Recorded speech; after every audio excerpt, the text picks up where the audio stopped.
შეგვიძლია ბატონო დავიწყოთ უყურებთ აქეთ ამ გოგონას და ეგ არის წავიდა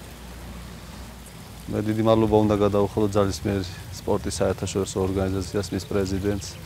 Liberty Banks რომელიც არის ხარდამჭერი ამ რამაზი ღონისძიების და ეს ნამდვილად ამაყი ვარ იმით რომ გმაის მუნიციპალიტეტში ალბათ ისტორიაში არ ყოფილა ესეთი შემთხვევა რომ საქართველოს ჩემპიონატი ჩატარებულიყო ანალოგიურ სახეობაში და რა თქმა უნდა მოხარებული იმითაც რომ რეგიონებში ეთმობა ჯანსაღი ცხოვრების წესს ღონისძიებები და თვითონ აქაური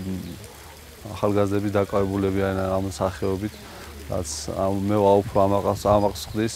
ეს ყველაფერი თავიანთი ინიციატივა არის ფიქრობთ რომ ეს რაღაცა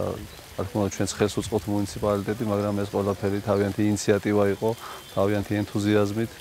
მოგეხსენებათ უკრაინაში ბრძანდებოდნენ მეორე ადგილი აიღეს გუნდური ყავს ორი ოქროს ჩემპიონი ოქროს მედალოსანი აქედან გამომდინარე კიდევ ვაპირებ ჩვენ უფრო მეტ ხარდაჭერას ამ სპორტის აღორძინებაში და ამ სექციის ხარდაჭერას ალბათ შეძლებს დავგვართ რა თქმა უნდა ჩვენ ვცდილობთ რომ გამოვუყოთ მათ ფართი დავეხმაროთ იმ აღჭურვილობით რაც ამართი საჭირო ყოველდღიური ვარჯიშისათვის ისე რომ დიდი მადლობა ფედერაციას დიდი მადლობა Liberty Banks და რა თქმა უნდა მუნიციპალიტეტს ეს ლამაზი დღისთვის. მადლობა